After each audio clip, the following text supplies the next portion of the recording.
નમસ્કાર દોસ્તો, હું છું ગોપાલ ઇટાલિયા, તમારો મિત્ર. આજે 8મી ફેબ્રુઆરી શનિવાર 2025નું વર્ષ છે અને દિલ્હી વિધાનસભાની ચૂંટણીના પરિણામો આવી ચૂક્યા છે. મજા લેવાવાળા મજા લઈ રહ્યા છે અને જે મિત્રો ભારત માટે, ગુજરાત માટે કંઈક સારું કરવાની તમન્ના મનમાં લઈને ફરે છે એ જરાક દુઃખી હશે. તો બધાને, કેમ કે આજે હું આખો દિવસ અત્યંત વ્યસ્ત હતો એક લગ્નના કામમાં, એટલે હું અત્યારે જસ્ટ ફ્રી થયો તો મને એવું લાગ્યું કે બે શબ્દો મારે કહેવા જોઈએ. તો સૌથી પહેલા તો દિલ્હી વિધાનસભાની ચૂંટણીનું પરિણામ આમ આદમી પાર્ટીની અને ભારત માટે સારું વિચારવાવાળા હજારો કરોડો લોકોની અપેક્ષા પ્રમાણેનું નથી.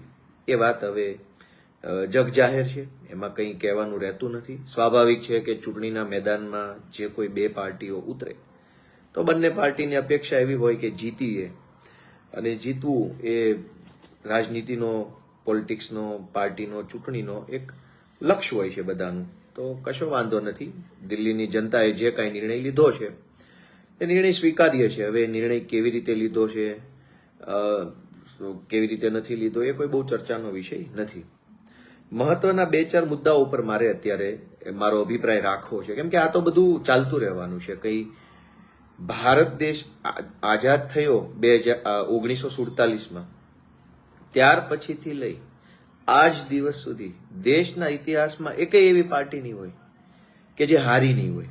માત્ર ને માત્ર સતત ફક્ત ચૂંટણીઓ જીતી જ હોય, ક્યારેય ચૂંટણી ન હારી હોય એવી દેશના ઇતિહાસમાં કોઈ પાર્ટી જ નથી. એટલે આમ આદમી પાર્ટીને ચૂંટણીમાં અપેક્ષા પ્રમાણેનું પરિણામ નથી મળ્યું એ કઈ મોટો કઈ અપરાધ કે ગુનો કે હસી મજાકનો પાત્ર બનાવવાની કોઈ ચર્ચા નથી. સૌથી મહત્વની બે ચાર બાબતો જે છે એના ઉપર મારો ધ્યાન દોરવું છે. બધા આમ આદમી પાર્ટીના કાર્યકર્તાઓને, ગુજરાતના લોકોને, અમદાવાદમાં બેસતા ટીવી વાળા મિત્રોને અને રાજનીતિને નજીકથી ઓબ્ઝર્વ કરતા અને રાજનીતિક વિશ્લેષક બનીને ફરતા અથવા ખરેખર જેને રાજનીતિનું જ્ઞાન છે બધાને સૌથી મહત્વની બાબત એ છે કે આમ આદમી પાર્ટીની સરકાર નથી બની, એ સત્ય છે. ભાજપની સરકાર બની દિલ્હીમાં, એ પણ સત્ય છે. પણ આમ આદમી પાર્ટી નથી ચૂંટણી જીતી એનો અર્થ એવો નથી કે ગુજરાતની અંદર ભાજપે જે છેલ્લા 30-40 વર્ષથી જે પાપ કર્યા છે, દુષ્કર્મ કર્યા છે, તાનાશાહી કરી છે, એ બધાને હવે સત્યનું સર્ટિફિકેટ મળી ગયું. એનો અર્થ એવો નથી. આપણે એક વાતને બહુ ટેકનિકલી અને લોજિકલ રીતે સમજવાની કોશિશ કરીએ કે આ આખી 2025ની વિધાનસભાની ચૂંટણીમાં આમ આદમી પાર્ટી ઉપર આરોપ શું લાગ્યા હતા? આખી ચૂંટણી દરમિયાન ભાજપ તરફથી જે આરોપો હતા, શું આરોપ હતા? કે દિલ્હીમાં યમુના નદીની સફાઈ નથી થઈ. હવે થઈ છે કે નથી થઈ એ વાત જો બીજા નંબરે રાખીએ તો સૌથી મહત્વનો પ્રશ્ન એ છે કે આરોપ તો કામ ઉપર લાગ્યો ને. કામ થયું છે કે કામ નથી થયું એવો આરોપ લાગ્યો. બીજા નંબરે સૌથી મોટો આરોપ ભાજપે ચૂંટણીમાં લગાડ્યો ગટર વ્યવસ્થા બાબતે, કે ભાઈ સીવર, એને ઇંગ્લિશમાં સીવર કહે છે અને આપણે ગુજરાતીમાં ગટર બોલીએ, તો ડ્રેનેજ સીવરને લઈને ખૂબ ફરિયાદો આખા દિલ્હીમાં છે એવો આરોપ ભાજપે લગાવ્યો. હવે એ સાચો પણ હોય કે ખોટો પણ હોય, જે હોય તે, સાચા ખોટામાં નથી પડવું, પણ આરોપ શેનો લાગ્યો? કામને લઈને આરોપ લાગ્યો. ત્રીજો આરોપ શું લાગ્યો? પાણીની સમસ્યાને લઈને આરોપ લાગ્યો, જે ભાજપે લગાવ્યો. પાણીની સમસ્યા છે કે પાણીની સમસ્યા નથી એ મુદ્દા પર ચર્ચા કરીએ, એ સેકન્ડ નંબરની, બીજા નંબરની વાત છે. આરોપ શેને લઈને લાગ્યો? કામને લઈને આરોપ લાગ્યો કે કામ થયું છે કે કામ નથી થયું. નરેન્દ્ર મોદીએ, વડાપ્રધાને પોતે ચૂંટણીના એકાદ દિવસ પહેલા ઓલા બાળકો સાથે ઝાડવા નીચે બેસી અને ચર્ચા કરીને ચર્ચામાં એને શાળામાં 9મા ધોરણમાં બાળકોને નપાસ કરવામાં આવે છે અથવા પાસ કરવામાં આવે છે તે પ્રકારે આરોપ લગાવ્યો. આરોપ સાચો છે કે ખોટો છે એની ચર્ચા નથી કરવી. આરોપ શેને લઈને લાગ્યો? કામને લઈને આરોપ લાગ્યો. તો 2025ની દિલ્હીની વિધાનસભાની ચૂંટણીમાં આમ આદમી પાર્ટી ઉપર ભાજપે કામને લઈને આરોપ લગાવ્યા કે શાળામાં આમ છે, ગટરની વ્યવસ્થા આમ છે, પાણીની વ્યવસ્થા આમ છે, યમુના નદી આમ છે. બહુ ગંભીરતાથી આ વાત સમજવા જેવી છે. આરોપ લાગ્યો કામ થયું છે કે કામ નથી થયું એના ઉપર આરોપ લાગ્યો. હવે ગુજરાતના ભાજપ વાળાને લઈએ, શું આરોપ છે?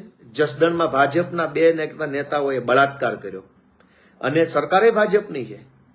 અને સામે આ તો 100 ઘટના બનતી હશે, એમાંથી જે 2 ઘટના બહાર આવતી હશે, ગુજરાતમાં ભાજપના રાજમાં 100 ઘટના બનતી હશે, એમાંથી જે 2 ઘટના માંડ બહાર આવે છે એ પણ કેવી આવે છે કે જસદણમાં ભાજપના લોકોએ બળાત્કાર કર્યો દીકરીઓ પર હોસ્ટેલમાં જઈને. કામને લઈને નહીં, ચારિત્રના આરોપ લાગ્યા. કામ તો થાય, કામ ન થાય તો સમાજમાં એ હજારો વર્ષોથી ચાલ્યું આવ્યું છે. આપણા કુટુંબ પરિવારમાં પણ આપણે આખું મોટું કુટુંબ હોય, 10-15 પુરુષો હોય, 20-25 બહેનો દીકરીઓ કુટુંબમાં હોય. જે પુરુષ ઓછું કમાતો હોય, વધુ કમાતો હોય, તો કુટુંબમાં એની માન સન્માન ને સ્થાન હંમેશા હોય જ. કઈ વાંધો નહીં, ઓછું કમાય છે, વધુ કમાય. પણ જે ચારિત્રનો ખરાબ માણસ હોય, વિચારોનો ખરાબ માણસ હોય, વાણી વર્તનનો ખરાબ માણસ હોય, એનું કુટુંબ પરિવારમાં સ્થાન ન હોય. કામ તો કોઈક ઓછું કરે, કોઈ વધારે કરે. કામની સરખામણી હોવાની નથી. દિલ્હીમાં અરવિંદ કેજરીવાલની 10 વર્ષ સરકાર રહ્યા પછી પણ એના ઉપર આરોપ લાગ્યો કામનો. કામ થયું છે કે કામ નથી થયું એ આરોપ લાગ્યો. ગુજરાતમાં ભાજપ વાળા પર શું આરોપ છે કે અમરેલીની અંદર એક નિર્દોષ દીકરીનું સરઘસ કાઢવામાં આવ્યું. સમાજમાં આ વસ્તુ માન્ય નથી, યોગ્ય નથી. કામ ન કર્યું હોય તો ઇટ્સ ઓકે, કામ થાય, કામ ન થાય, કામને લઈને 100 ચર્ચાઓ થઈ શકે. પણ કેટલીક વસ્તુ સમાજમાં માન્ય નથી, સમાજમાં ક્યારેય સ્વીકાર્ય ન હોય, એવા આરોપ ભાજપ ઉપર છે. ત્રીજી વાત કે એક આદિવાસી સમાજની નિર્દોષ દીકરીની નગ્ન પરેડ કાઢવામાં આવી. આ આરોપ પણ ભાજપ ઉપર છે. કચ્છની અંદર નલિયાકાંડ થયું, સામૂહિક બળાત્કારની ઘટના સામે આવી, સરકારે પંચ બેસાડ્યું અને આ પંચ જે છે એને તપાસ કર્યું, કોર્ટમાં કેસ ચાલ્યો, ભાજપના આગેવાનો હતા એટલે નિર્દોષ છૂટી ગયા. શેનો આરોપ લાગ્યો? ચારિત્રનો, બળાત્કારનો આરોપ લાગ્યો. આ સિવાય અમરેલીની અંદર ભાજપના એક આગેવાને એક મહિલા શિક્ષિકાના ઘરમાં અડધી રાત્રે ઘૂસી ગયા અને પછી ભાજપના ધારાસભ્યએ ને સાંસદ સભ્યએ બધાએ ભેગા મળી અને એને ઠંડો પાડી દીધો મામલો. શેનો આરોપ લાગ્યો? બળાત્કારનો, છેડતીનો, મહિલાઓના ગૌરવ હણવાનો. આ સિવાય સુરતથી ડ્રગ્સ વેચતા હર્ષ સંઘવીનો ખાસ મિત્ર પકડાયો. શેનો આરોપ લાગ્યો? ડ્રગ્સ વેચવાનો. અમારી સરકારમાં, આમ આદમી પાર્ટીની સરકારમાં નહીં, ભાજપની જ સરકારમાં આરોપ લાગ્યો. હજારો બુટલેગરો જે સીધી રીતે ભાજપ સાથે સંકળાયેલા છે, ભાજપના હોદ્દેદારો છે. શેનો આરોપ લાગ્યો? દારૂ વેચવાનો, ડ્રગ્સ વેચવાનો. ગુજરાતના લગભગ તમામ ગામડાઓમાં લગભગ કોઈ ગામ બાકી નહીં હોય જ્યાં સરકારી ગૌચરની જમીન, સરકારી પડતર જમીન કે અન્ય કોઈ સરકારી જમીન ઉપર ભાજપના ગુંડા, બદમાશ, લુખ્ખા તત્વોએ કબજો કર્યો જ હશે. લગભગ ગામડાની આ હાલત છે કે જ્યાં સરકારી જમીન છે, ભાજપના ગુંડાઓ એના ઉપર કબજો કર્યો છે. શેનો આરોપ લાગ્યો? કબજા કરી લેવાનો, પચાવી પાડવાનો. પાટીદાર અનામત આંદોલન થયું, નિર્દોષ બહેનો દીકરીઓને બેફામ ગાળો આપવામાં આવી. શેનો આરોપ લાગ્યો? મહિલાઓના આત્મસન્માનની વિરુદ્ધનું કામ કરવાનું. દલિત આંદોલન થયું, ઠાકોર સમાજનું આંદોલન થયું, હજારો લોકો ઉપર ખોટા કેસ કરવામાં આવ્યા. શેનો આરોપ લાગ્યો? સમાજની ઉપર તાનાશાહી કરવાનો.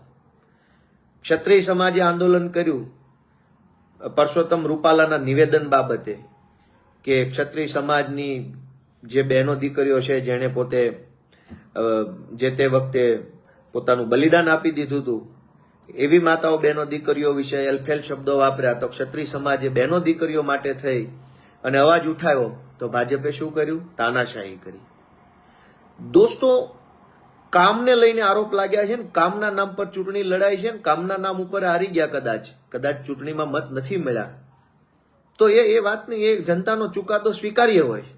પણ ભાજપ વાળા પર શેના આરોપ લાગ્યા છે? બહેનો દીકરીઓની છેડતી, બહેનો દીકરીઓને ગાળો દેવી, બહેનો દીકરીઓના બળાત્કાર કરવા, બહેનો દીકરીઓના સરઘસ કાઢવા.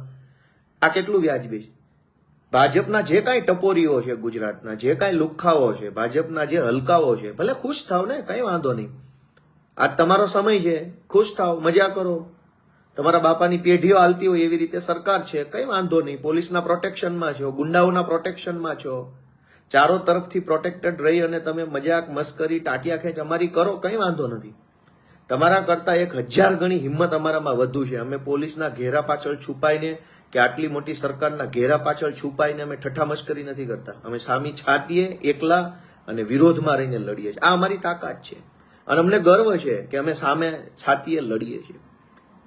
કેજરીવાલ ઉપર કામને લઈને આરોપ લાગ્યા, ભાજપ ઉપર બહેનો દીકરીઓનું શોષણ, બળાત્કાર, જ્યાં સુરતમાં તો આજના છાપામાં છે કે ટિકિટ જોતી હોય તો તમે મહિલાની વ્યવસ્થા કરો. આજના છાપામાં છે ભાજપના આગેવાનોએ વોર્ડની ટિકિટો માટે થઈ ભાજપના જ કાર્યકર્તાઓને એવું કીધું કે તમારી પત્નીને તૈયાર કરો કે બીજા ત્રીજાને, ડબલ મિનિંગમાં આજના છાપામાં છે.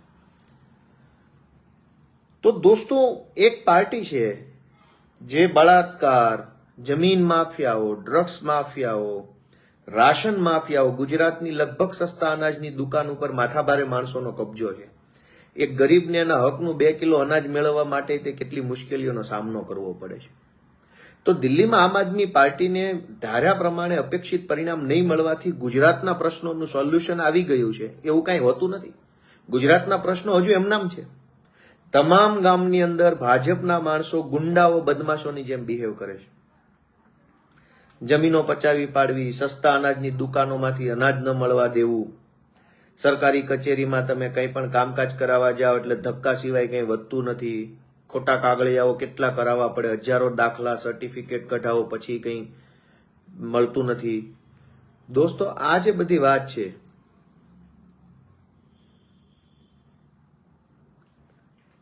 એ બધી વસ્તુ ઉપર આપણે ધ્યાન આપીએ.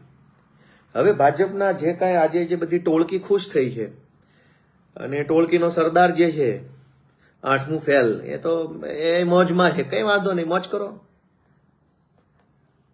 ગોપાલભાઈ ઇટાલિયા કે આમ આદમી પાર્ટીનો એક એક કાર્યકર્તા છે ને તમારા મંત્રી કરતા પણ 1000 ગણો શક્તિશાળી છે. એટલા માટે કે તમે નરેન્દ્ર મોદીના કે ભાજપના ખોળામાં બેસીને તમે વાયડાઈ કરો છો. તમારામાં ઓકાત હોય તો એકવાર આવો સામે, ભાજપનો પલ્લુ મેલી દો અને લડી લો ચૂંટણી, ખબર પડે કેટલા પાણીવાળા છો અને કેટલી તમારામાં ક્ષમતાઓ અને શક્તિઓ છે. એટલે મોદીના ખોળામાં બેસીને વધારે પડતી વાયડાઈ કરવી એ અલગ નંબરનો મુદ્દો છે. પણ આજે મારે એટલું કહેવા જેવું છે કે ભાજપની આખી ટોળકીને આજ મજા આવવા માંડી છે. હવે આમ આદમી પાર્ટી કે ખતમ થઈ જશે ને આમ થઈ જશે ને તેમ થઈ જશે. ઓહો, આ કઈ શાકભાજી માર્કેટ છે કે બંધ થઈ જશે કે આ શું છે? મારે આજે એની ખુલાસો કરવો છે કે આમ આદમી પાર્ટી એક સપનું છે, એક લક્ષ્ય છે.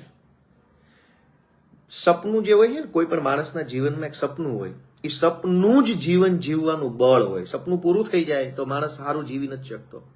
જેમ કે માણસના મનમાં એક સપનું હોય કે મારે ઘરનું ઘર બનાવવું છે, કોઈને સપનું હોય કે ગાડી લેવી છે, કોઈને સપનું એવું હોય કે મારે મોબાઈલ લેવો છે ફલાણો, કોઈનું સપનું એવું હોય કે મારે મારા છોકરાને આ બનાવવો છે, કોઈને એવું સપનું હોય કે મારે પોતે આ બની જવું છે. દરેક માણસના જીવનમાં એક સપનું હોય છે અને એ સપનું જ માણસની તાકાત હોય છે. માણસની અંદર જે બળ હોય ને, જે પાવર હોય, મનની શક્તિ, તનની શક્તિ, જીવન જીવી જવાની જે શક્તિ છે ને, એ શક્તિ એટલે જ સપનું અને સપનું એટલે જ શક્તિ. તો ભાજપના અભણ ઠોઠ હલકાઓને એટલી જ મારી વિનંતી છે, ભાજપના ગુંડાઓને, કે તમે લોકો અભણ છો, તમને ખબર ન પડે.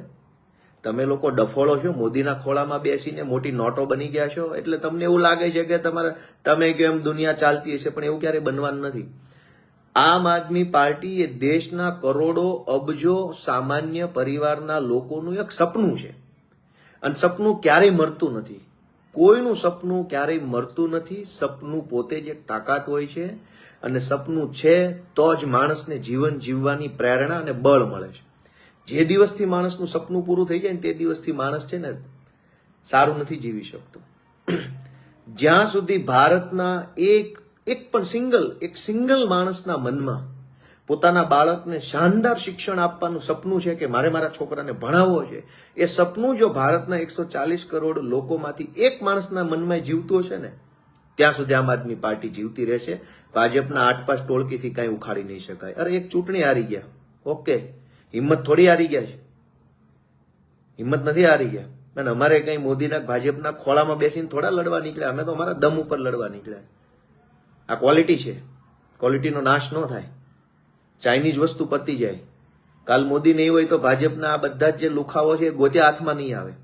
અમે તો અહીંયા જ છીએ, અહીંયા જ રહેવાના છીએ, ફાઇટ આપવાના છીએ. બહુ તો શું કરશો? જેલમાં પૂરશો? બહુ તો શું કરશો? હેરાન કરશો, ત્રાસ આપશો? ઓકે, સહન કરી લઈશું.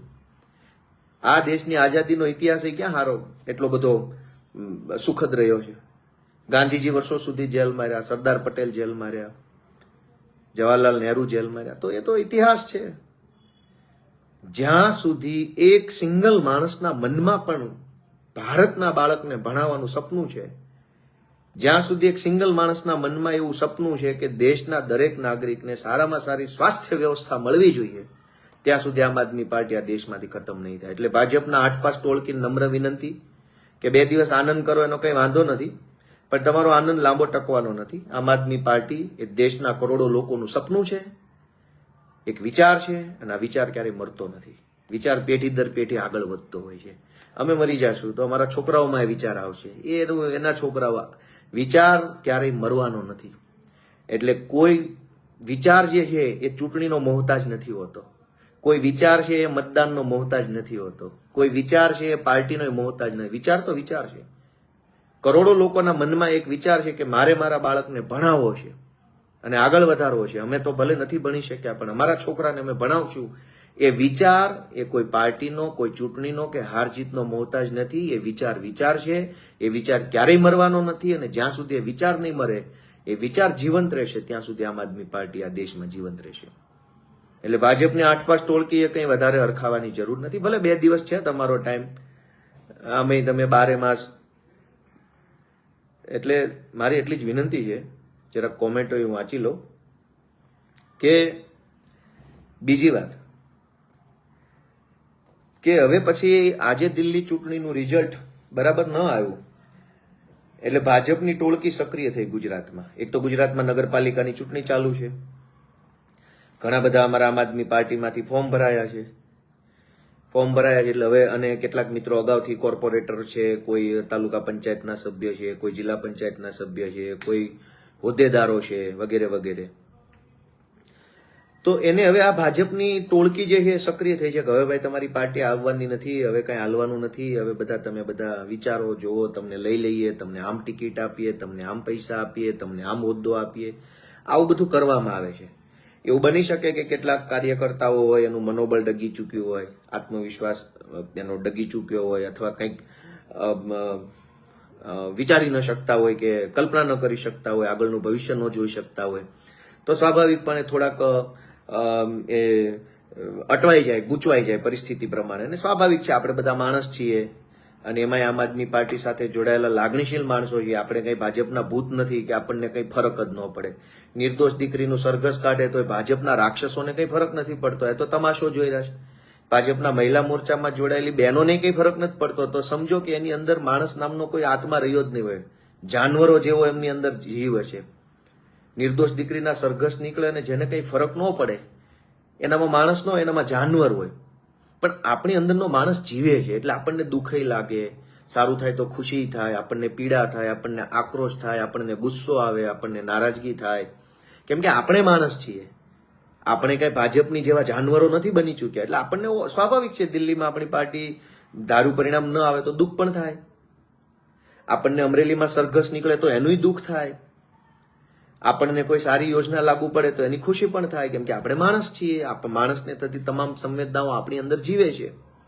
ગુજરાતમાં બેફામ ડ્રગ્સ વેચાય છે, પણ ભાજપ સાથે જોડાયેલા મહિલા મોરચાના બહેનોને કોઈ ચિંતા નથી. કેટલાય સરકારી અધિકારીઓના પણ બાળકો ડ્રગ્સની લપેટામાં આવી ગયા છે. પોલીસવાળાના બાળકો ડ્રગ્સની લપેટામાં આવી ગયા છે.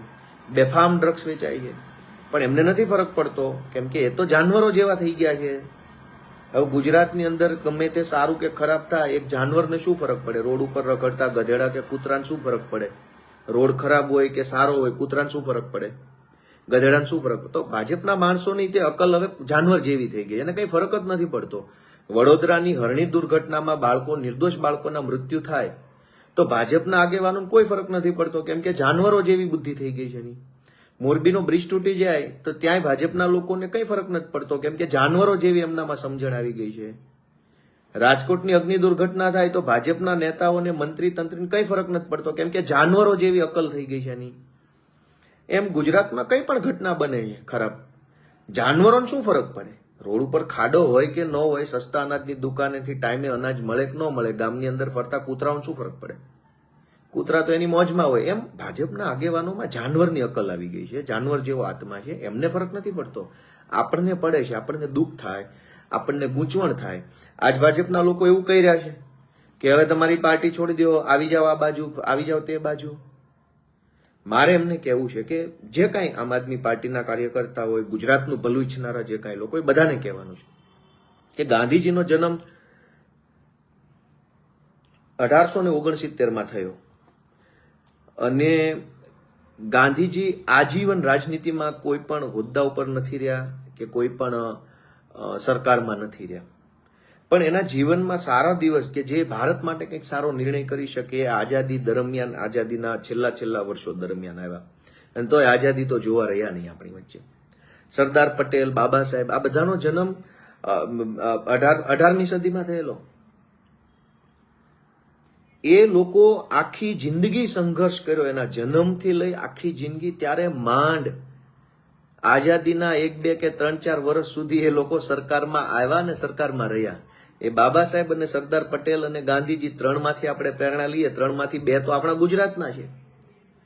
આખી જિંદગી જેણે સંઘર્ષ કર્યો અંગ્રેજો સામે લડવામાં, અંગ્રેજો દ્વારા જે કાંઈ સિસ્ટમ ઊભી કરવામાં આવી હતી એ સિસ્ટમ સામે લડવામાં, આખી એક જિંદગી જે કાંઈ 60, 65, 62, 75 વર્ષનું જીવન એને ખર્ચી નાખ્યું. ત્યારે જીવનના છેલ્લા 2-4 વર્ષમાં એમને સરકારમાં જવાનો, સરકારમાં રહેવાનો મોકો મળ્યો. તો આપણે શું એના ઉપરથી શીખીશું? આજ જે કાંઈ આમ આદમી પાર્ટીના કાર્યકર્તા, ગુજરાતનું ભલું ઈચ્છનારા લોકો છે, એને પૂછો કે ભાઈ આમ આદમી પાર્ટી ન હોત તો તમે ક્યાં હોત આજે? 2025ની વિધાનસભાની ચૂંટણી આમ આદમી પાર્ટી દિલ્હીમાં અપેક્ષિત પરિણામ ન આવ્યું એટલે હવે ભાજપના લુખાઓ એવું કહે છે કે હવે આવી જાઓ અમારી પાર્ટી. ધારો કે આપણે આમ આદમી પાર્ટીમાં ન હોત તો આજ ભાજપના લુખ્ખા ગુંડાઓ આપણો શું ભાવ પૂછતા? આપણો ફોન ઉપાડતા, આપણને ભાઈ સાહેબ બાપા કરતા, આપણને હાથ જોડતા, આપણી પાછળ ફરતા, આપણને કીડા મકોડા કરતા પણ ખરાબ રીતે સમજતા. અને એમ જ સમજે છે હજુ પણ. આજ જે લોકો આમ આદમી પાર્ટીમાં નથી અને કોઈ પાર્ટીમાં નથી, એવા નિર્દોષ સામાન્ય લોકોનું કોણ સાંભળે છે? સુરતમાં પેલો કેદાર નામનો છોકરો ભાજપની મ્યુનિસિપલ કોર્પોરેશનના કારણે ખાડામાં પડી ગયો, મૃત્યુ થઈ ગયું. એના પપ્પાએ FIR લખાવવા માટે થઈને ધરણા ઉપર બેસવું પડ્યું. માસૂમ નિર્દોષ બાળકનું આવું ક્રૂર અને આવી ઘાતકી રીતે એનું મોત થાય છે અને એ ઘાતકી મોતની FIR લખાવવા માટે ધરણા પર બેસવું પડે છે. અને બીજી બાજુ એક એવો જ સામાન્ય માણસ, કેદારના પપ્પા જેવો કોઈ સામાન્ય આમ માણસ, જેની કોઈ બહુ મોટી ઓળખાણ નથી, કાંઈ મોટું એનું નેટવર્ક નથી, મોટો અનુભવ નથી, એવો કેદારના પપ્પા જેવો એક સામાન્ય માણસ આમ આદમી પાર્ટીમાંથી નગરપાલિકાનું ફોર્મ ભરે તો ભાજપનો જિલ્લા પ્રમુખ, ભાજપનો પ્રભારી, ભાજપના બીજા ત્રીજા હોદ્દેદારો, APMCના ભાજપનો ધારાસભ્ય, કેટલાય માણસો એની પાછળ ફરે છે. એના ઘરે જાય, પપ્પાને મળે, કાકાને મળે, બાને મળે. આ શું બતાવે છે? કે અરવિંદ કેજરીવાલ છે, આમ આદમી પાર્ટી છે, તો આપણા જેવા સામાન્ય માણસોનો ભાવ પૂછે છે, બાકી આ લોકો કોઈનો ભાવ નથી પૂછ્યો. આજ કેદારના પપ્પા જો આમ આદમી પાર્ટીમાંથી ઉમેદવાર હોત અથવા આમ આદમી પાર્ટીમાંથી સુરત કોર્પોરેશનમાં કે જિલ્લા પંચાયતમાં ક્યાંક ઉમેદવાર હોત તો આજ ભાજપનું આખું ટોળકું એના ઘરે બેઠું હોત ફોર્મ પાછું ખેંચાવવા માટે.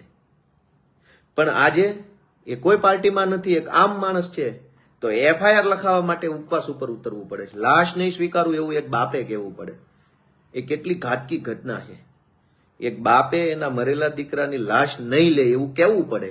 કે કાંઈ એને થોડું ગમતું હોય, એને થોડું સારું લાગતું હશે કે હું લાશ નહીં લઉં તો મને બહુ સારું લાગશે, એને તો દુઃખ થતું હોય, પણ દુઃખ સાથે આ કહેવું પડે. તો ભાજપની ટોળકીએ કંઈ ખુશ થવાની જરૂર નથી. 8 પાસની સેનાએ કશું જ કાંઈ એમાં, તમારા બાપાની પેઢી છે, તમારી પાસે પોલીસ, IB, ક્રાઇમ બ્રાન્ચ છે ને, બહુ તો શું કરી લેશો? તમારા દલાલ 4-5 એજન્ટ જેવા પોલીસ અધિકારીને મોકલીને 4-5 ખોટી FIR કરીને તમારા દલાલ સરકારી વકીલો પાસે લઈ જઈ ખોટી રીતે જેલમાં રાખશો. ઓકે, ભગવાન જોઈ રહ્યો છે, જનતા જોઈ રહી છે, ક્યારેક ન્યાય કરશે અને ક્યારેય ન્યાય નહીં કરે તો અમારા છોકરા અમે પેદા કર્યા છે, એ ન્યાય કરશે. અમે એમનામ નથી. 8 પાસની ટોળકી જેમ મોદીના ખોળામાં બેસીને હંબો કરવા વાળા અમે નથી. અમે અમારી છાતી ઉપર હાથ રાખી અને આમ દિલથી કામ કરવા વાળા માણસો છીએ. અમે એવા કાયર માણસો નથી. એટલે મારી બધાને એ વિનંતી છે કે આજ કેટલાક ઉમેદવારો છે આમ આદમી પાર્ટીમાં, કાર્યકર્તાઓ છે, અને હવે ભાજપની ટોળકી આવી જાઓ મારી પાર્ટીમાં. આમ આદમી પાર્ટીમાં જે માણસ કામ કરે છે, ઉમેદવાર છે અથવા ચૂંટાયેલો માણસ છે, એના માટે જેટલી ગંભીરતા, એના માટે જેટલી ઓફર કરો છો એટલી સામાન્ય નાગરિક માટે કેમ નથી? દાહોદની અંદર આદિવાસી સમાજના એક ભાઈએ આત્મહત્યા કરી લીધી. શું કામ? એ ભાઈની દીકરીને કેન્દ્ર સરકારની પોસ્ટ વિભાગમાં નોકરી લાગી, અને નોકરી લાગી એટલે એને આદિજાતિનો દાખલો, આદિવાસી છે એવો દાખલો અંગ્રેજીમાં જોતો હતો. જનરલી ગુજરાત સરકારમાં ગુજરાતીમાં દાખલા નીકળતા હોય છે, અંગ્રેજીમાં જોઈતો હોય તો અલગથી માગવો પડે છે. એ અંગ્રેજીમાં દાખલો ન કાઢી દીધો, ધક્કા ખવડાવ્યા. છોકરીના બાપાને ચિંતા થઈ કે મારી દીકરીને નોકરી તો મળી છે, પણ હું દાખલો જો સમયસર રજૂ નહીં કરું 15 દિવસની મર્યાદામાં તો મારી દીકરીને નોકરી વહી જશે. એ ચિંતામાં માણસે આત્મહત્યા કરી લીધી, દવા પી ગયા અને એનું મોત થઈ ગયું. જાઓ ને ભાજપ વાળા, દીકરીના બાપ મરી ગયા છે એની પાસે જાઓ ને, 10-15 જિલ્લા પ્રમુખો, ધારાસભ્યોને, એને સમજાવો ને. જેટલી કોશિશ આમ આદમી પાર્ટીના ઉમેદવારનું ફોર્મ પાછું ખેંચાવવામાં, ફોર્મ રદ કરાવવામાં કરો છો, એનાથી અડધી કોશિશ એ દીકરીના બાપને જઈને મળો, એને ટાઈમે દાખલા કઢાવી દો. તો લડાઈ પૂરી નથી થઈ ગઈ. આમ આદમી પાર્ટી દિલ્હીમાં હારી ગઈ એના કારણે કઈ જે દીકરીના બાપે આત્મહત્યા કરી છે એને ન્યાય મળી ગયો? કેદારને ન્યાય મળી ગયો? જે કેદારનું ઘાતકી મોત કરવામાં આવ્યું છે ભાજપ દ્વારા, એને ન્યાય મળી ગયો? જ્યાં સુધી ગુજરાતના એક એક માણસને, એક એક વ્યક્તિને ન્યાય નહીં મળે ત્યાં સુધી આમ આદમી પાર્ટી આ દેશમાંથી ખતમ નથી થવાની, કેમ કે ન્યાય માટેની પાર્ટી છે. જ્યાં સુધી એક એક બાળકને સારું શિક્ષણ નહીં મળે ત્યાં સુધી આમ આદમી પાર્ટીને કંઈ થવાનું નથી. તમે અમારા વિચારને જેલમાં નહીં પૂરી શકો, તમે અમને માનસિક ત્રાસ આપી શકશો, તમે અમારા ફેમિલીને, અને બધાને સમજાવી દીધા છે, કહી રાખ્યું છે કે 2-4 વર્ષ આપણે સહન કરવાનું છે બધા જ પ્રકારનો ત્રાસ, તકલીફો. પણ યાદ રાખજો કે જે ડરે નહીં, જે દબાય નહીં, જે થાકે નહીં, જે હારે નહીં, જે કંટાળે નહીં, એ માણસને ઈશ્વર અને જનતા બંને એક સમયે તક આપે છે. અને જ્યારે એવી તક આવશે ત્યારે હું બતાવશું કે કામ કેવી રીતે થાય. દોસ્તો, મારી બધાને વિનંતી છે કે દિલ્હીમાં આમ આદમી પાર્ટીની સરકાર જે અપેક્ષા હતી એ નથી આવી, પણ એનો મતલબ એવો નથી કે આપણે આપણો સંઘર્ષ છોડી દઈએ. આપણે અહીંયા કઈ નેતા બની જવા માટે તો આવ્યા નતા. આજે આપણે ભાજપની ટોળકી તો એવું કહે છે કે ભાઈ તમારું બધું ખતમ થઈ ગયું, ખતમ થઈ ગયું. અરે ભાજપના 8 પાસોને ટોળકીને મારે સમજાવવાનું છે શું ખતમ થઈ ગયું. મને ટીવીમાંથી 4-5 જણાના ફોન આવ્યા કે હવે તો તમારું બધું પૂરું થઈ ગયું.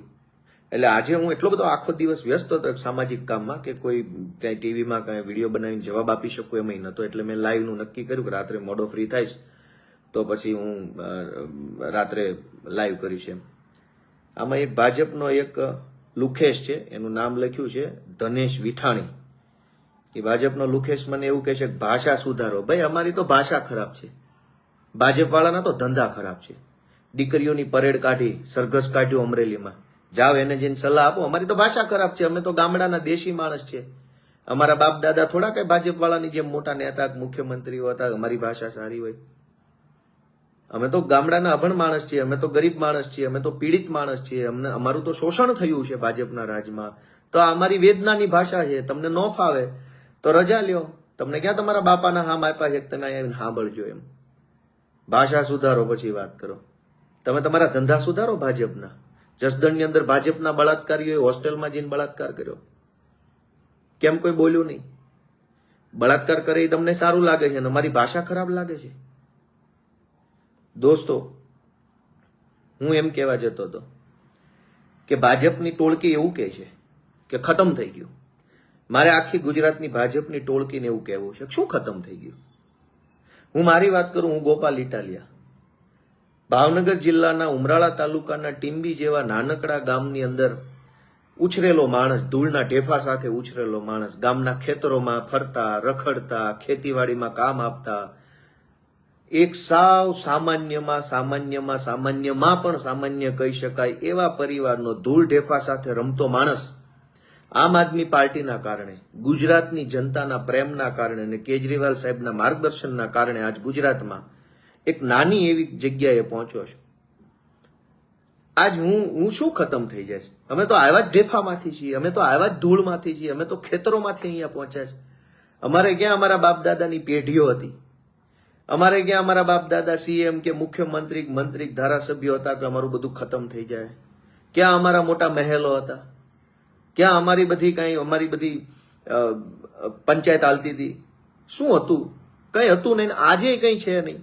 ખતમ તો ભાજપ વાળાના તાનાશાહીના મહેલો ખતમ થવાના છે. આ ગુજરાતનો આમ આદમી જાગશે ને જે દિવસે, એનો આત્મા જાગશે ને તે દી આ ભાજપની 8-5ની ટોળકી ખતમ થઈ જવાની છે. અમને શું ખતમ કરવાના? અમારી પાસે શું હતું અને હાલમાં શું છે? અરવિંદ કેજરીવાલ શું હતા તો ખતમ થઈ જશે. ઇન્કમ ટેક્સની નોકરી કરતા હતા, સામે ચાલીને રાજીનામું મૂકી દીધું નોકરીમાંથી. રાજીનામું મૂકી અને દિલ્હીની ઝુંપડપટ્ટી વિસ્તારમાં વર્ષો સુધી નાના માણસોની, ગરીબ માણસોની સેવા કરી અને એ જ ગરીબ માણસો એને સીએમ બનાવ્યા. આજે નથી હવે સીએમ, તો એમાં શું લૂંટાઈ ગયું? શું ખતમ થઈ ગયું? શું ખૂટી ગયું? શું બરબાદ થઈ ગયું? કઈ હતું જ નહીં. જનતાએ જ પ્રેમ આપીને અહીંયા પહોંચાડ્યા છે. અમારી પાસે કઈ, અમે દિલ્હીમાં આમ આદમી કેજરીવાલ સાહેબની સામે જીત્યા છે. ભાઈ પ્રવેશ વર્મા, એના બાપા મુખ્યમંત્રી હતા. કેજરીવાલના બાપા થોડા મુખ્યમંત્રી છે? મારા બાપા ક્યાં મુખ્યમંત્રી છે? ઈશુદાનભાઈના ફાધર નથી. અમે તો છીએ જ ગરીબ માણસો, આમ માણસો, છેવાડાના ગામડામાંથી સંઘર્ષથી આવતા માણસો છીએ. અમારું કાંઈ લૂંટાઈ નથી ગયું અને કંઈ લૂંટાઈ નથી જવાનું, કેમ કે કંઈ છે જ નહીં.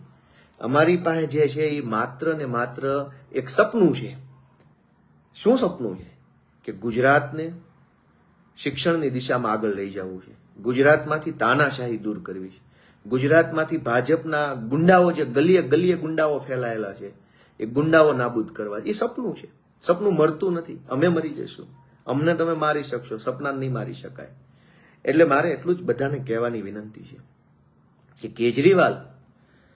કેજરીવાલ સાહેબ જે કાંઈ પણ કરી રહ્યા છે, આપણે એમાં સાથ આપીએ, સહયોગ આપીએ.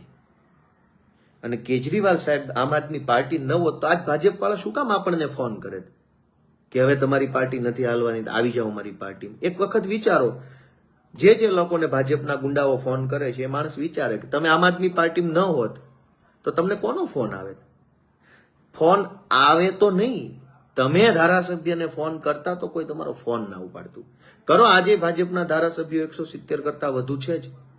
કરો ફોન. સરકારી અનાજની દુકાને અનાજ ન મળતો હોય, કરો ફોન. મામલતદાર ઓફિસે ધક્કા ખવડાવતા હોય, કરો ફોન. તમારા ગામમાં પંચાયતમાં તલાટી મંત્રી ટાઈમે ન આવતા હોય, કરો ફોન. આવતા હોય એને દાદાગીરી કરતા હોય, ટાઈમે કામ ન કરી આપતા હોય, કરો ફોન ધારાસભ્યને. જીબી વાળા માથાકૂટ કરતા હોય, હેરાન કરતા હોય, ખોટા બિલ આપતા હોય, ખોટા કેસ કરતા હોય, કરો ફોન. પોલીસ વાળા સાચા માણસની એફઆઈઆર ન લખતા હોય, કરો ફોન ભાજપ વાળાને. ખોટી એફઆઈઆર લખીને હેરાન કરતા હોય, કરો ફોન ભાજપ વાળાને. આપણે ફોન કરીએ તો પણ આપણો કોઈ ફોન ઉપાડે એમ નથી. સારા પ્રતાપ છે આમ આદમી પાર્ટીના, કે આપણે છીએ એટલે તો આપણને ફોન કરે છે ભાજપ વાળા કે હવે તમારી પાર્ટીમાં નહીં ચાલે, આવી જવામાં. અને અહીં શું બનવા આવ્યા હતા? ધારો કે હવે આમ આદમી પાર્ટી દાખલા તરીકે ભાજપના લુખાઓ કે એ પ્રમાણે ધારો કે નહીં ચાલે, તો ઓકે, નહીં ચાલે તો શું? અહીંયા શું બાપાની પેઢી છે લૂંટાઈ ગઈ? તો શું બાપાની પેઢી શું હતી ને લૂંટાઈ ગઈ એટલે હવે મારે પાછું બીજે જવાનું અને આમાં રહેવાનું જ તે, આ બનવાનું જ તે, એવું ક્યાં લખેલું છે? અહીંયા તો આવ્યા જ તા કંઈક કરવા માટે, અને કંઈક સારું કામ કરવાનો રસ્તો આપણે રાજનીતિ જરૂર પકડ્યો છે, પણ કોઈ પણ ભોગે આમ તેમ પાર્ટી બદલીને કંઈક બની જ જવું એવું સપનું લઈને નથી આવ્યા. આપણી પાર્ટી મોટી કરશું, આપણી પાર્ટી મજબૂત બનાવીશું. આ સંઘર્ષનો સમય છે, મુશ્કેલ સમય છે, આમાં ટકી રહીશું. આપણે આપણી જાતને પ્રૂવ કરશું, સાબિત કરશું કે અમે લાયક છીએ. પરીક્ષા આપશું. આ આપણી પરીક્ષા છે. પરીક્ષા આપ્યા વગર કેવી રીતે ખબર પડે કે તમે સક્ષમ છો કે નહીં? તો આ આપણી પરીક્ષા છે. આજ ખરેખર સમય તો ક્યારેય સારો નથી હોતો ને ક્યારેય ખરાબ નથી હોતો. સમય હોય છે.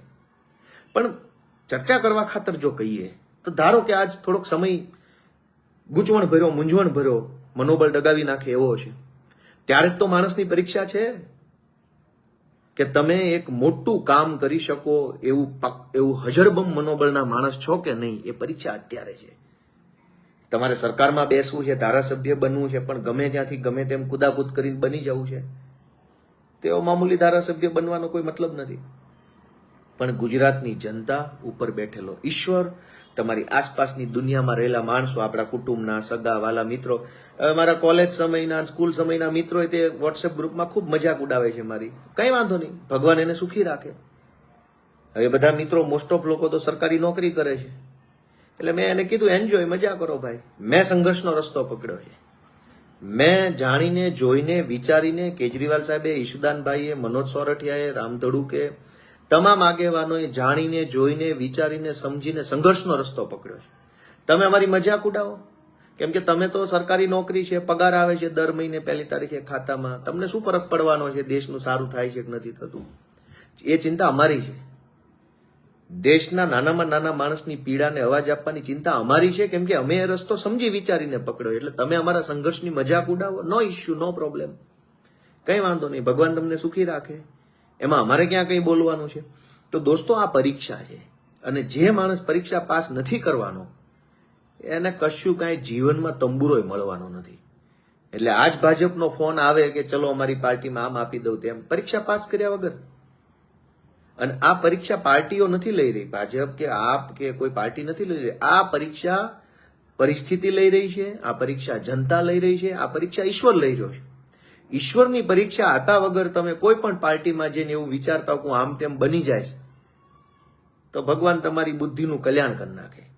આ પરીક્ષા છે, આ પરીક્ષા આપવાની છે, અને બધાએ આપેલી છે, જે આ પરીક્ષા આપશે. એટલે દોસ્તો એટલું જ કહેવાનું છે કે પરીક્ષા આપવાની છે આપણે બધાએ. આપણી ક્ષમતા કેટલી છે, આપણું મનોબળ કેટલું છે, આપણો આત્મવિશ્વાસ કેટલો છે, આપણી ધીરજ કેટલી છે, આપણો સંયમ કેટલો છે, આપણું લક્ષ્ય કેટલું મોટું છે, આપણું સપનું કેટલું સક્ષમ છે, એ બધી જ વસ્તુઓની પરીક્ષા છે. અને આપણે, મેં કીધું એમ, ભાજપની જેવા જાનવરો નથી. એટલે આપણે માણસ છીએ, આપણને દુઃખ લાગે, આઘાત લાગે, મનોબળ ડગી જાય તો ઓકે ને, 15 દિવસ, 20 દિવસ, મહિનો, 1.5 મહિનો થોડુંક રિલેક્સ થઈ જવાનું. થોડુંક ફેમિલીમાં આપણે ફેમિલી સાથે ટાઈમ સ્પેન્ડ કરીએ, થોડુંક બિઝનેસમાં ટાઈમ સ્પેન્ડ કરીએ, મનગમતી પ્રવૃત્તિ કરીએ, ફિલ્મ જોઈએ, બુક વાંચીએ, ગેમ રમીએ, ફરવા વયા જઈએ નદી કાંઠે, દરિયા કાંઠે. ઇટ્સ ઓકે, થોડાક રિલેક્સ થઈ જવાનું માઇન્ડ. કેમ કે આપણે માણસ છીએ, આપણે ભાજપ જેવા જાનવરો નથી કે આપણને કોઈ ફરક જ ન પડે. એટલે દોસ્તો મારું એ કહેવાનું છે, થોડાક રિલેક્સ થઈ જાઓ. આપણને ફરક પડતો જ હોય છે, આપણે માણસ છીએ. કેમ કે આપણે તો લાગણી ભર્યું સપનું લઈને નીકળ્યા છે. આપણે અહીંયા કઈ બની જવાનું, કઈ ઘર ભરી લેવા નીકળ્યા હોત તો ભાજપમાં હોત. આજ ભાજપનો એક ટટુકુંજીયો હોય, નાનો એવો ચિલ્લર હોય, એ તે કરોડો રૂપિયા કમાઈને બેઠો છે. કેમ કે એનો ધંધો એ છે, આપણો ધંધો એ નથી. તો આ દોસ્તો આપણી પરીક્ષા છે. આપણી પરીક્ષા કઈ બધા લેતા હોય નથી. ઘણીવાર આપણી પરીક્ષા આપણો નજીકનો માણસ એ લેતો હોય. આપણા સગાવાલા હોય ને, મેણા ટોણા મારવા લાગે કે ભાઈ મૂક ને હવે આ બધું, કાંઈ થશે નહીં, આ ભાજપ વાળાને કાંઈ કોઈ નહીં હરાવી શકે, મોદી છે તો આમ છે, ઓલો મુદ્દો આમ છે. અને પછી જ્ઞાની માણસો વચ્ચે ઘૂસે, મહાજ્ઞાનીઓ હોય જેને રાજકારણની બહુ ખબર પડતી હોય કે દિલ્હીમાં આમ કર્યું હોત ને તો આમ થઈ જાત, ને ગઠબંધનમાં આમ થઈ જાત. એટલા બધા જ્ઞાની માણસો છો, આવો ને રાજકારણમાં ઉભા રહી જાઓ, ચૂંટણીમાં લઈ લો એક ટિકિટ, તમે જે મજા આવી પાર્ટીમાંથી, અને કોઈ નો આપે ઘરની પાર્ટી બનાવો, ખબર પડે કે કેટલું જ્ઞાન અહીંયા કામમાં આવે છે. રાજનીતિ દોસ્તો એક પરીક્ષા છે, ક્ષણે ક્ષણ પરીક્ષા છે. તમારી કૌશલ્યની પરીક્ષા, આવડતની પરીક્ષા, ધીરજની પરીક્ષા, સંયમની પરીક્ષા. આ બધાનું કામ નથી. ટીવીમાં બેસીને જ્ઞાન ગપ્પા મારવા એ મજાનો વિષય છે, એમાં તમારે ક્યાં કઈ કરવાનું છે, કોરે કોરું જ્ઞાન જ આપવાનું છે ને. આ ચૂંટણી પૂરી થઈ એટલે ટ્વિટર ઉપર હું જોતો હતો, કેજરીવાલને દુનિયાભરનું જ્ઞાન લોકો આપી રહ્યા, દુનિયાભરનું, આમ કરવાનું હતું ને આમ કરવાનું હતું. અને મોદીએ શું મોટી કલાકારીગરી કરી, એનાય તે મોટા દૂરબીનો મારી મારીને અમુક પબ્લિક બેઠી છે, આટલું આવું કર્યું એટલે આમ થયું. એટલે ભાઈ એટલા બધા જ્ઞાની છો તો ઘરે શું કરો, ટીવીમાં શું કરો? આવો ને, લઈ લો, ફોર્મ ભરો, નગરપાલિકા ચાલુ કરો. 2000 મતની ચૂંટણી હોય કુલ, એ 2000 માં 800-900 મત મળે, જીતે. ભરો ને ફોર્મ, ખબર પડી જાય કેટલું જ્ઞાન છે. એટલે આ બધી પરિસ્થિતિ, આ સંજોગમાંથી દોસ્તો આપણે નીકળવાનું છે. સમય ક્યારેય એક સરખો રહ્યો નથી, એ ખરાબ હોય કે સારો હોય. થોડા ઘણા નાના મોટી હતાશા, ડિપ્રેશન હોય. બાળકો સાથે રમત રમો, પુસ્તક વાંચો, ગેમ રમો, સારા સારા ગીત સાંભળો, ગઝલ સાંભળો, મજા કરો, હરવા ફરવા વયા જાઓ, ખેતરે આંટો મારો. પશુપાલન કરતા હોય તો પશુઓ સાથે તે થોડોક સમય વિતાવો. ગાય હોય, ભેંસ હોય, કે જે કાંઈ પશુ પાળતા હોય, કોઈ ઘોડો હોય, કોઈ કૂતરા પાળ્યા હોય, તો એની સાથે મજા કરો, થોડોક સમય રિલેક્સ થઈ જાઓ. ભાજપવાળા જાનવર છે અને ધારેક જીતે એ તો જાનવર બુદ્ધિ છે, એને કઈ ફરક નથી પડતો. આપણને પડે છે તો થોડોક ઇમોશનલ સપોર્ટ આપણે જોઈએ, ઇમોશનલ કહેવાય ને ઇમોશનલ પાવર પણ આપણે જોઈએ. આપણે માણસ છીએ તો ઇમોશનલ પાવર થોડોક મેળવી લો, થોડાક દિવસ રિલેક્સ થઈ જાઓ, કંઈ ટેન્શન લેવાની જરૂર નથી. ગુજરાતની અંદર આમ આદમી પાર્ટી છે, હતી અને રહેવાની છે. આપણે ફાઇટ આપવાની છે દોસ્તો. જે કાંઈ થોડી ઘણી આપણે વેઠવું પડે, સંઘર્ષને વેઠવો પડે, એ વેઠવાની આપણે તૈયારી રાખવાની છે. આપણે અહીંયા કંઈ રાતોરાત બની જવા આવ્યા નથી.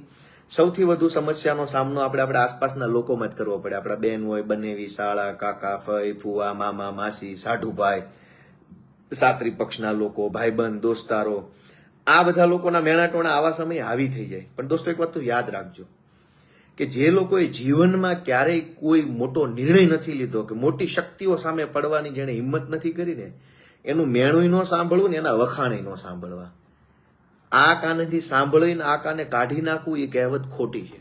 ઓલી ડેટોલની જાહેરાત આવે ને, એમાં ડેટોલમાં આમ કરીને આમ કરે ને તોય 2 કીટાણુ રહી જાય છે. જાહેરાત પોતે એવું બતાવે છે કે 2 કીટાણુ ડેટોલમાં રહી જાય છે. તો આ કાનેથી ક્યારેય નબળા માણસની વાત સાંભળવી નહીં, તો કાઢવાનો કોઈ પ્રશ્ન નથી. કેમ કે આટલી મોટી વાત અહીંથી આમ નીકળે તો થોડીક અંદર મગજમાં પડી રહે ને નડે. મક્કમ મનોબળનો માણસ, મજબૂત મનોબળનો માણસ, પહાડ જેવી તાકાત અને આત્મવિશ્વાસ ધરાવતો માણસ હોય ને એની જ વાત સાંભળવાની. બીકણ માણસો, કાયર માણસો, ડરપોક માણસો, નિર્ણય ન લઈ શકતા માણસો, મોટી શક્તિઓ સામે બાથ ભરવાની જેનામાં હિંમત ન હોય એવા કાયર માણસોના અભિપ્રાય પોઝિટિવ ન સાંભળવા ને નેગેટિવ ન સાંભળવા.